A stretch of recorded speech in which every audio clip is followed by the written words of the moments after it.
Hello friends, in last lecture we understood provisions relating to filing of income tax return. हमने जो return file किया था, the return is lying with whom? Central Processing Bangalore.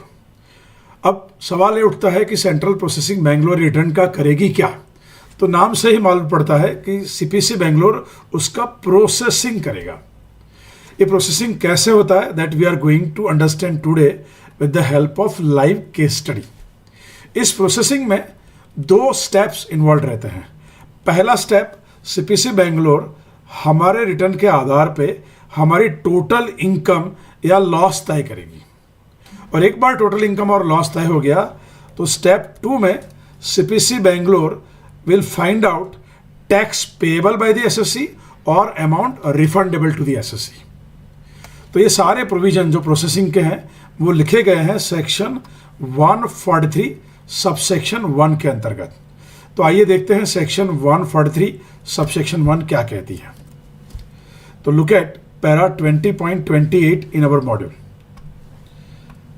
Section 143 subsection 1, उसका subsection 1 ये कहता है that where a return has been made under 139 or return has been filed in response to a notice under 142(1), then such return shall be processed in the following manner.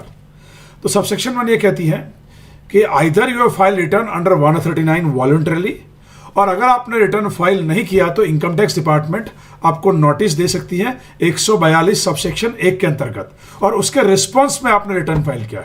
In short आपने return file किया तो ही उसका क्या होगा? Processing होगा. किस तरह processing होगा? Point number A, total income और loss shall be computed after making following adjustment. तो सीपीसी बैंगलोर हमारी टोटल इनकम या लॉस कंप्यूट करेगी, और ये टोटल इनकम और लॉस तय करते वक्त सीपीसी बैंगलोर जो हम 5 एडजस्टमेंट पढ़ने वाले हैं वो एडजस्टमेंट करेगी. ध्यान दे, ये 5 एडजस्टमेंट वाटर टाइट एडजस्टमेंट है. CPC Bangalore can not make any adjustment beyond this 5 adjustments. That is to be kept in mind. तो सीपीसी बैंगलोर मैक्सिमम कितने एडजस्टमेंट कर सकती है? 5. जैसे कि नंबर 1, अगर हमारे रिटर्न में कोई एरिथमेटिकल एरर है तो सीपीसी बैंगलोर टोटल इनकम तय करते वक्त उस एरिथमेटिकल एरर की इफेक्ट देकर टोटल इनकम तय करेगी. अब प्रैक्टिकली देखने जाए तो आजकल सारे रिटर्न सॉफ्टवेयर बेस्ड रहते हैं, इसलिए एरिथमेटिकल एरर होने की संभावना बहुत कम है. फिर भी उन्होंने लिखा है कि अगर आपके रिटर्न में कोई एरिथमेटिकल एरर होगी तो सीपीसी बैंगलोर उसको ध्यान में लेते हुए आपकी टोटल इनकम तय करेगा. उसका एडजस्टमेंट करने के बाद टोटल इनकम तय करेगा.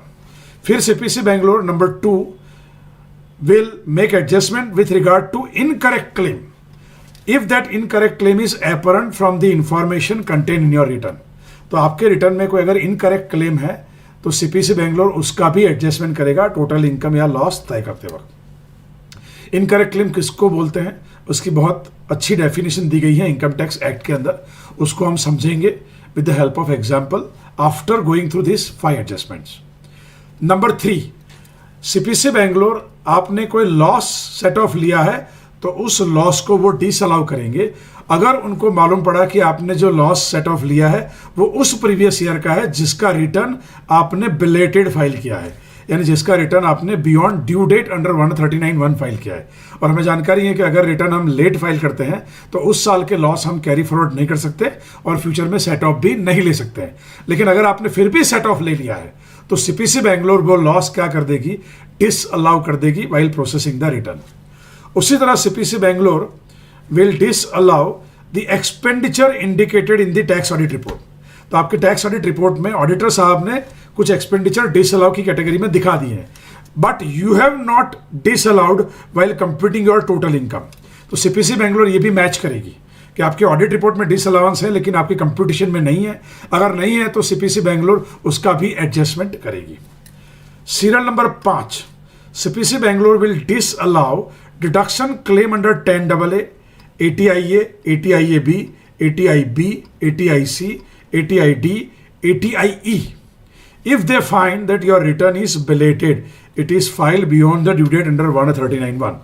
तो हमें जानकारी है कि ये सारे सेक्शन के डिडक्शन तभी मिलते हैं if return has been filed on और before due date of filing return. लेकिन अगर आपका रिटर्न बिलेटेड है तो सीपीसी बैंगलोर ये सारे डिडक्शन अगर आपके रिटर्न में दिख रहे हैं तो क्या कर देगी, डिसअलाउ कर देगी। In short, CPC Bangalore will make watertight these 5 adjustments mentioned under section 143 subsection 1 of the Income Tax Act. अब सवाल ये उठता है what is called incorrect claim. तो let us understand the meaning of incorrect claim given under the Income Tax Act by an explanation.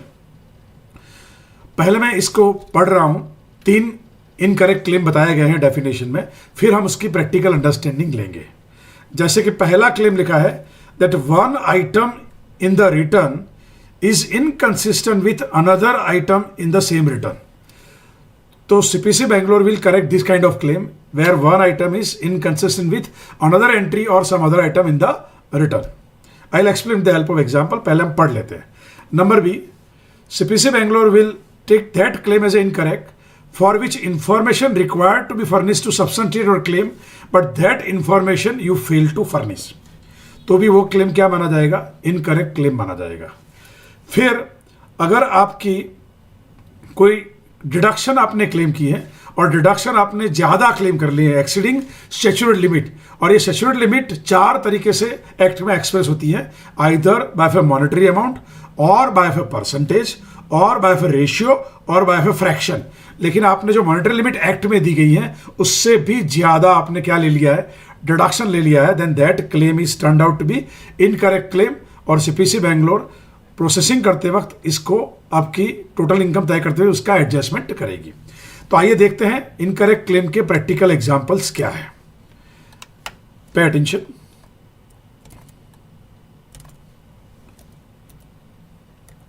तीनों incorrect claim के मैं practical example आपके साथ शेयर करने वाला हूं।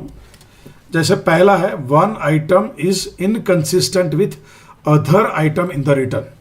जैसे एग्जांपल लेते हैं कि आपका कंप्यूटेशन है टोटल इनकम का, उसका मैंने थोड़ा एब्स्ट्रैक्ट यहाँ रखा है, उसमें बिजनेस प्रोफेशन की आपकी कंप्यूटेशन बताई गई है, profits and gain business and profession. आपका एनपी है 10,12,000 रुपये एज पर प्रॉफिट लॉस, और उस प्रॉफिट लॉस में आपका इंटरेस्ट इनकम है 2,01,000 रुपये। वो इंटरेस्ट इनकम आपने बिजनेस इनकम कंप्यूट करते वक्त माइनस किया है, क्योंकि ये इंटरेस्ट इनकम आप दिखाने वाले कहाँ है, इनकम फ्रॉम अदर सोर्सेज में दिखाने वाले हैं। कहाँ दिखाने वाले, इनकम फ्रॉम अदर सोर्सेज में। इसलिए पीजीपीपी का कंप्यूटेशन करते वक्त आपने इंटरेस्ट इनकम घटा दिया। अब लॉजिकली जितना आप घटाओगे उतना इंटरेस्ट इनकम आप कहाँ दिखाओगे, income from other sources head में दिखाओगे। लेकिन जब आपने अदर सोर्सेज का कंप्यूटेशन किया तो 2,01,000 के बदले गलती से 1,02,000 आपने दिखा दिया। Then this is called one item is inconsistent with the other item in the return. तो जब सीपीसी बैंगलोर जब उसका प्रोसेसिंग करेगी तब सीपीसी बैंगलोर ये देखेगी कि आपका अदर सोर्सेज का इनकम कितना होना चाहिए, 2,01,000, लेकिन आपने कितना दिखाया है, 1,02,000। तो सीपीसी बैंगलोर जब टोटल इनकम तय करेगी तो 1,02,000 को हटा के आपकी इंटरेस्ट इनकम अदर सोर्सेज में कितनी गिनेगी, 2,01,000। तो this is the first example of incorrect claim. Now second example, second situation ये कहती है कि कोई इंफॉर्मेशन आपको फर्निश करनी थी in the return of income to substantiate the claim, but that information you have not furnish. तो आइए देखते हैं उसका एक example. Before I jump into the example, let us look at some conditions for claiming deduction of interest for self occupied property. हमें मालूम है कि अगर हम डिडक्शन लेना चाहते हैं interest on borrowed capital where the property self occupied, then generally deduction is allowed up to 30,000 rupee, but this 30,000 I can increase the limit up to 2 lakh rupee. In short, I can claim higher limit of 2 lakh, but provided few conditions need to be satisfied. जैसे पहला condition है that borrowing has been made on or after 1st April 1999. Second, borrowing has been done either for purchase of the property or construction of the property. And third, purchase or construction get completed within 5 years from the end of financial year in which amount has been borrowed. अगर आप ये 3 condition fulfil करते हैं तो self occupied property का interest जो आप claim करना चाहते हैं on borrowed fund, that you can claim up to how much, 2 lakh. तो प्रैक्टिकली आपको रिटर्न में कौन सी इंफॉर्मेशन देनी पड़ेगी? आपको रिटर्न में ये इंफॉर्मेशन देनी पड़ेगी, date of borrowing, then date of purchase of property, अगर आपने कंस्ट्रक्ट किया है तो date of completion of construction of property. अगर ये इंफॉर्मेशन देंगे तब सीपीसी बेंगलोर तय कर पाएगी कि आप 2 लाख की लिमिट के हकदार हैं या 30,000, लेकिन आपने ये इंफॉर्मेशन नहीं दिया, then in that situation CPC Bangalore will reduce your claim from 2 lakh to what? 30,000. Why? Because you fail to furnish the information which substantiate your claim. So I think you got the clarity about incorrect claim, point number 2. आगे चलते हैं point number 3. You have claim deduction exceeding statutory limit, और मैंने बताया कि law में लिखा है this statutory limit has been expressed by 4 methods.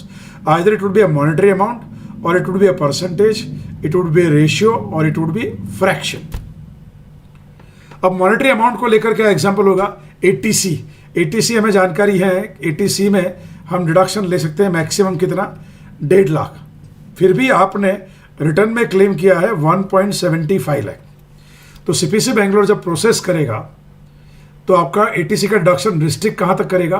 1.5 lakh तक। दूसरा एग्जांपल है सेक्शन 32 परसेंटेज को लेकर। आपको जानकारी है कि डेप्रिसिएशन के परसेंटेज अब मैक्सिमम कितने हो चुके हैं? 40। लेकिन फिर भी आपने कंप्यूटर में कितना क्लेम किया है? 60% क्लेम किया है। तो इस सिचुएशन में CPC Bangalore will reduce our claim from 60 to what? 40% while making processing of return.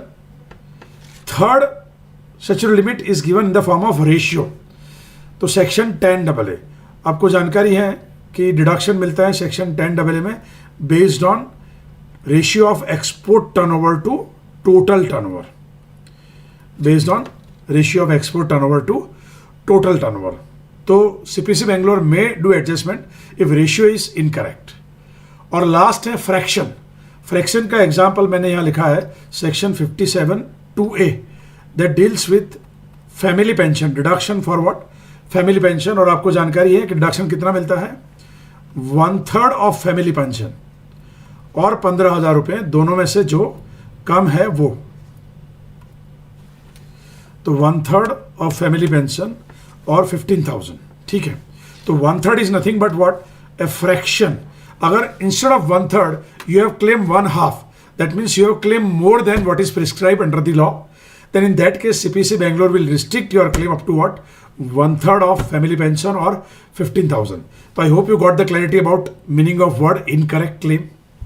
अब देखते हैं एक छोटा सा प्रैक्टिकल।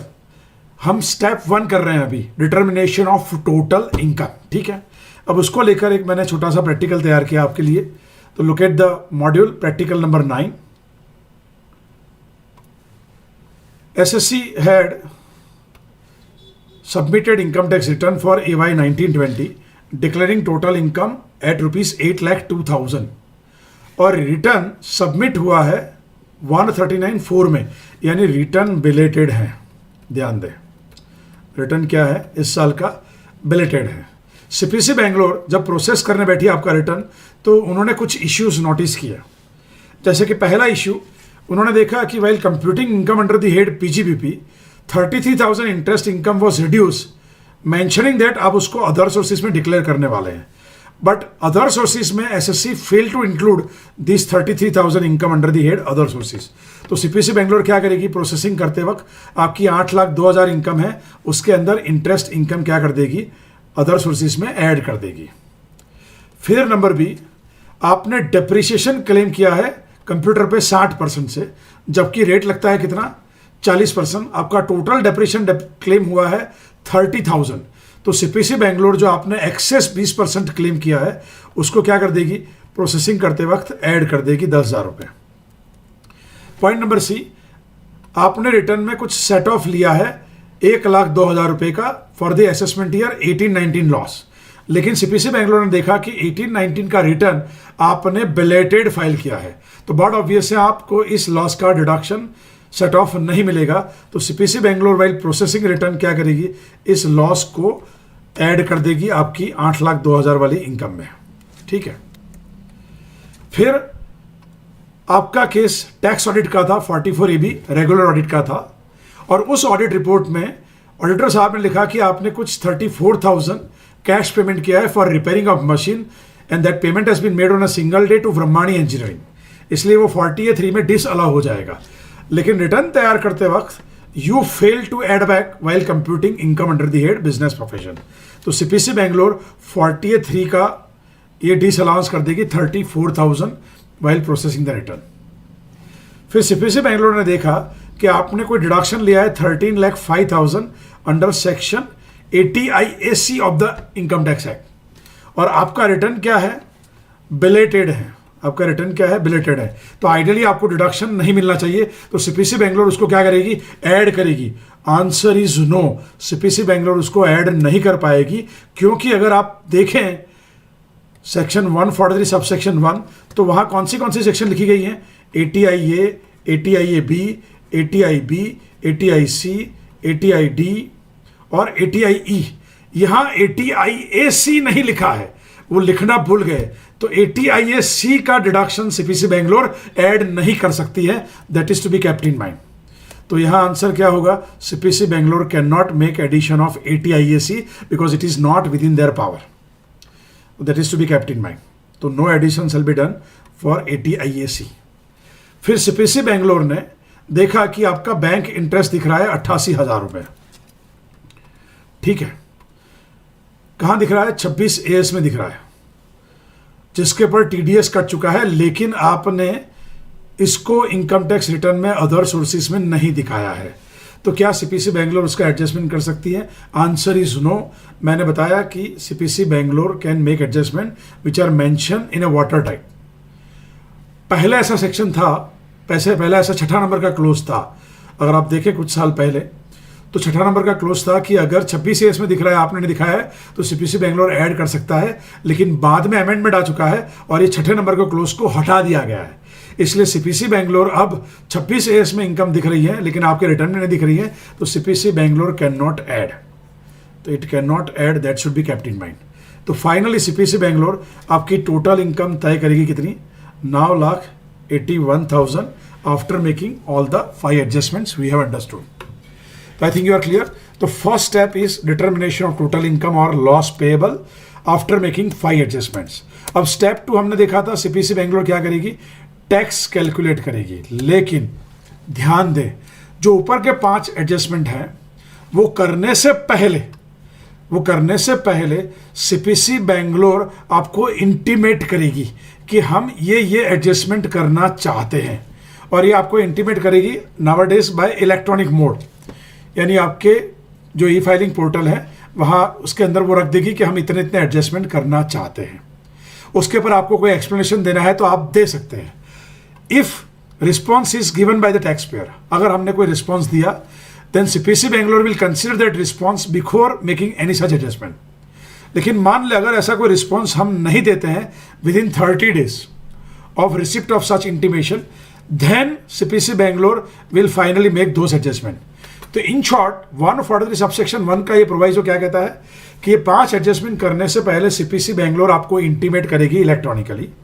अगर आप उसके ऊपर कुछ रिस्पांस देंगे तो वो रिस्पांस ध्यान में लेकर CPC बेंगलोर आपकी टोटल इनकम तय करेगी। अगर आपका रिस्पांस 30 दिन में नहीं आया तो CPC बेंगलोर क्या करेगी, वो एडजस्टमेंट कर देगी।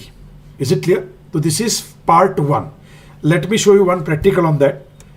अब देखें, ये एक प्रैक्टिकल मैंने लिया है मेरी ऑफिस से, मैंने नाम पान सब कुछ हटा दिया है for the purpose of privacy. अब देखें, उसमें सब्जेक्ट लिखा है communication of propose adjustment under 143(1)A of the income tax act. तो वो टोटल इनकम आपका प्रोसेस कर रहे हैं, दैट इज सब क्लोज A, और उसमें वो प्रपोज एडजस्टमेंट करना चाहते हैं। वो कैसे दिए जाते हैं, अब देखें नेक्स्ट पेज पे उन्होंने बताया है इनकरेक्ट क्लेम, यानी इनकरेक्ट क्लेम में यहाँ जो इश्यू है, one item is inconsistent with another item in the return. जैसे कि यहाँ शेड्यूल बीपी यानी बिजनेस प्रोफेशन का कंप्यूटेशन, उसमें आपने 54,340,000 माइनस किया है, क्योंकि आप बता रहे हैं कि उसको आप अदर हेड में दिखाने वाले हैं, तो बिजनेस इनकम नहीं है, तो आपके प्रॉफिट लॉस में से 54,340,000 आपने माइनस किए हैं, ऐसा बता के कि आप दूसरे हेड में दिखाने वाले हैं। लेकिन उन्होंने देखा कि आपने दूसरे हेड में अदर सोर्सेस में आपने सिर्फ 2,94,883 ही दिखाया है। इसलिए उनका ये कहना है कि आपने इतना income 51,05,457, this is the variance you have declared lower income, जिसका हम एडजस्टमेंट करना चाहते हैं। तो अगर आपको उसके बारे में कुछ कहना है तो आप 30 दिन के अंदर बताइए। If no response is received within 30 days, वो लिखते हैं, आप देखें, response will be considered before making adjustment, ध्यान से पढ़ें। But if no response is received within 30 days, then return will be processed after making the necessary adjustment without providing further opportunity। फिर आपको और कोई अपॉर्चुनिटी नहीं दी जाएगी। तो I hope you got the clarity about step 1, processing of return, determination of total income. ठीक है, अब चलते हैं स्टेप 2 की तरफ। देखें स्टेप 2, स्टेप 2 क्या था? डिटर्मिनेशन ऑफ टैक्स पेएबल और अमाउंट रिफंडेबल। तो pay attention, they will determine tax, they will determine interest, they will determine late fee on the basis of total income computed under clause A above, और उसके आधार पे they will work out sum payable by the taxpayer or amount refundable to the taxpayer after giving credit for TDS, TCS, advance tax, any eligible relief under the act 89, 90, 90A, 91 वाली relief वगैरह वगैरह, और आपने जो self assessment tax पे किया है उसकी क्रेडिट देकर वो क्या करेंगे, आपका सम पेएबल तय करेंगे या अमाउंट रिफंडेबल तय करेंगे। ठीक है, फिर जो इंटीमेशन तैयार होगा, that intimation shall be prepared और generated and it will be send to the SSC specifying some payable और amount refundable to the tax payer. तो finally they will send you what, intimation of some payable और amount refundable, and law is very kind. अगर आपका refund बनता है तो आप चिंता मत करें, वो रिफंड भी आपको ग्रांट करेंगे बैंक में। तो इन शॉर्ट स्टेप 2 क्या है? They will determine your sum payable और अमाउंट रिफंडेबल, और फिर आपको उसकी इंटीमेशन देंगे। तो आइए देखते हैं प्रैक्टिकल इंटीमेशन कैसे होता है। पे अटेंशन, एक प्रैक्टिकल इंटीमेशन मैंने आपके लिए लिया है, आप देखें, central processing centre Bangalore income tax department, और ये है intimation under 143(1) of the income tax act. वहाँ वो ऐसे कॉलमनर प्रेजेंटेशन देंगे, what ever provided by tax payer in the return of income. आपने रिटर्न में क्या दिखाया है और उन्होंने कंप्यूट क्या किया है प्रोसेसिंग करते वक्त, तो वो सारा 2 कॉलम प्रेजेंटेशन आपको देंगे।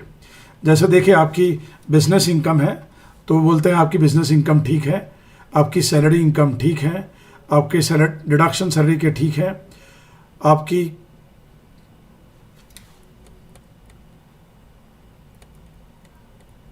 अदर सोर्सेज की इनकम भी ठीक दिख रही है, आपने जो बताई थी वही हम प्रोसेस कर रहे हैं, आपकी ग्रॉस टोटल इनकम भी परफेक्ट है, आपका एटीसी का क्लेम आपने जो लिया था रिटर्न में उतना ही हम कंप्यूट कर रहे हैं, आपका क्लेम सही दिख रहा है, आपका एटीटीटीए का क्लेम भी हमें सही दिख रहा है, आपकी टोटल इनकम भी परफेक्ट मैच हो रही है, आपका टैक्स पेएबल भी एग्जैक्ट जा रहा है। आप सोच रहे हैं सर तो फ़र्क क्या है?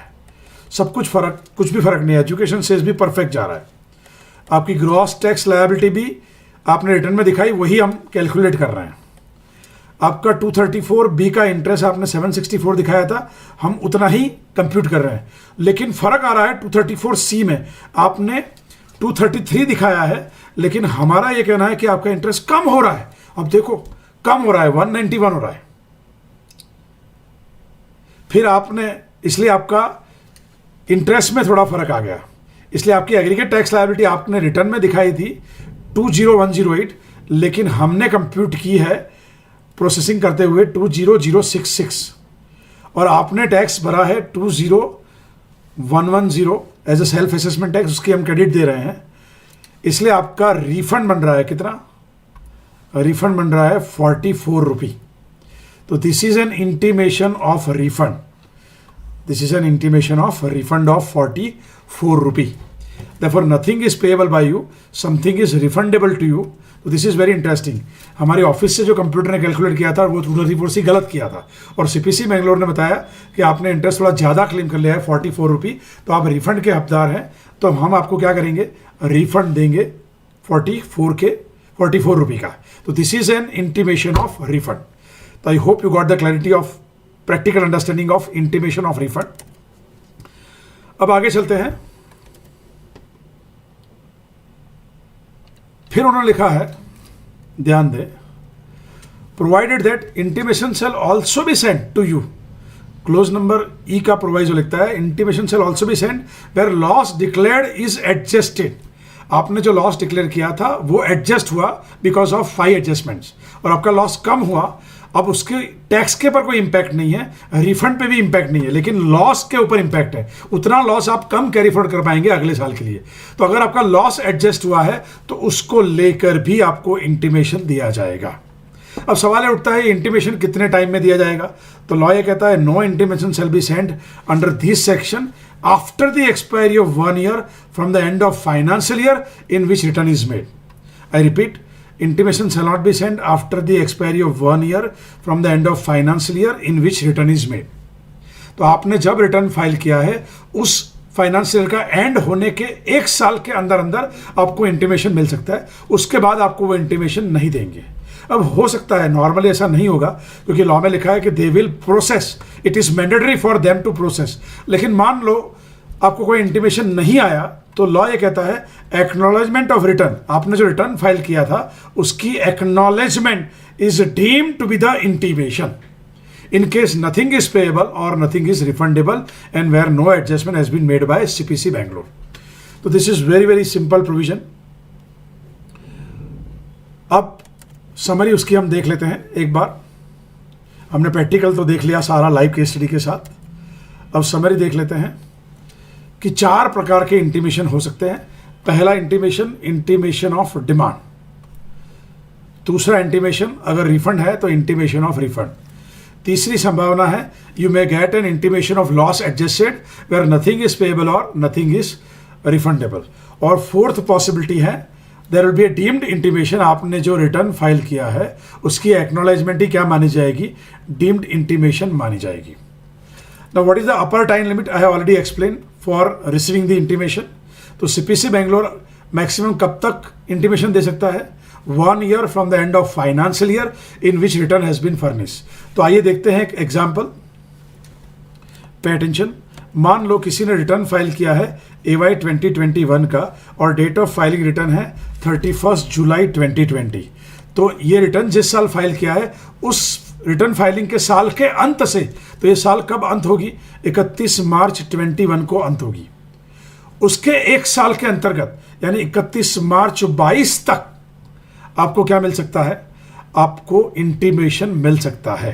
तो आई रिपीट, अगर आपने रिटर्न जुलाई 2020 में फाइल किया है तो उस साल के अंत से 1 साल, तो उस साल का अंत आएगा 31 मार्च 21, उससे 1 साल यानी 31 मार्च 22 तक इंटीमेशन मिल सकता है। अगर मान ले आपको कोई ऐसा इंटीमेशन नहीं मिला और आपका कोई सम पेएबल रिफंडेबल नहीं है, तो आपने जो रिटर्न फाइल किया था वो रिटर्न की एक्नॉलेजमेंट है, वो एक्नॉलेजमेंट क्या कहलाएगी? It is deemed to be the intimation। So I think got the clarity about processing of return by the CPC Bangalore। 2 stages involved I have explained exhaustively with the help of live case study। So we are ending this session। Thank you।